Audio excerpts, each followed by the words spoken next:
सिलाफोर आनसलिक जानानै 13 बोसोरनि उन्दै गथ'फोरखौ जोङो लानानै फुटबल सेलेक्सन खालामनायाव मोजाङैनो जालांदों। अखा हादोंबाबो गथ'फ्रा जोबोद गोसो होनानै जोदों बलखौ आरो जोङो आसा खालामो जे फैबाय थानाय डिस्ट्रिक्टआव जोहैनायाव फार्स्ट रानारखौनो लाबोनो हायो होननानै जों आसा खालामदों आरो जोंबो नाजाबाय थागोन। ट्रेनिंखौ जों मोजां होगोन, साननै सानथाम मोनदोंबाबो जोङो नाजागोन आरो। गेलेगिरि फंबायमोनखौ मा मेसेज होनो सानो? बिथांमोना जे अखा बांखाबाबो फैनानै जोफैदों, बिथांमोना थारैनो न'खरनिफ्राय माखासे सुबिदाखौ मोनाखै। जों बेखौ गार्जेनफोरखौ खावलायनांगोन जे बिसोरनि गाननाय बुटफ्रा सोरनाबा जिनाय, सोरनाबा मुजा गैया, बेफोरखौ जोङो नोजोर बोनानै न'खरनि फारसे जोङो बुंहैनांगोन जे गथ'फ्रा नोंसिना मोजाङानो गेलेयो, गेलेनायाव गोसो होदों नालाय एसे नोंसोरबो रांफोरखौ होनानै गेलेनाय जि बुस्थु बेफोरखौ मोजाङै बायनानै होयो। माबायदि गेलेजानो लुगैयो उनाव फैबाय थानाय समाव? फैबाय थानाय समाव गेलेनायाथ' बिथांमोना मोजाङै गेलेदों। कचिंफोर गैयाबाबो बिथांमोना जोनाया जोबोद मोजां गेलेदों। रानिं दङ बिथांमोना, जोनाया हिट दङ आरो दा आन्डार 12आनो हमजायो। 12निफ्राय एसेल' गिदिर बिसोरो बिथांमोना।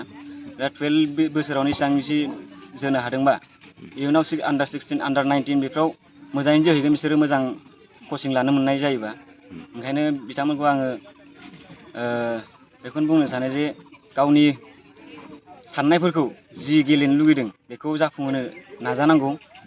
सान हर नङाबाबो फुङाव खेबसे बेलासियाव खेबसे गेलेबाय थाबा दख'रानि गुबुन गुबुन गामिनिफ्राय फैनो हानाय जों फंबायमोनखौ जों साबायखर बावगोन। बिथांमोना जोंनि सिलाफोथा दख'रा दुलाराय बर' फरायसा आफादा खावलायनाय लेखा दिनै फैनानै जोंहा जि 13 बोसोर बैसोनि उन्दै गथ'फोरखौ जोंहा सेलेक्सन खालामनाय दंमोन।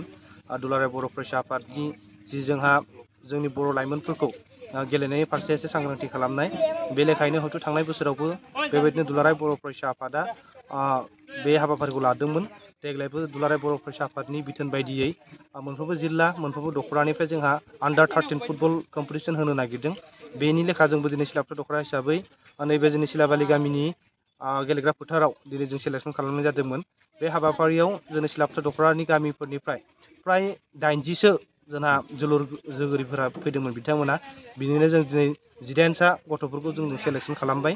थांनाय बोसोराव जोङो सिलाफोथा दख'रा हिसाबै जोंनिया धेमाजि जिल्लायावनो सेकेन्ड रानार्स आप जादोंमोन। जों आसा खालामदों देग्लाय हयथ' जोंना फार्स्ट रानार्स आप जानायजों लोगोसे डिस्ट्रिक्टआव जोंहा गोबां जोंनि उन्दै फंबायमोना जोंहा सेलेक्सन जायो, जों बेखौ हास्थायदों।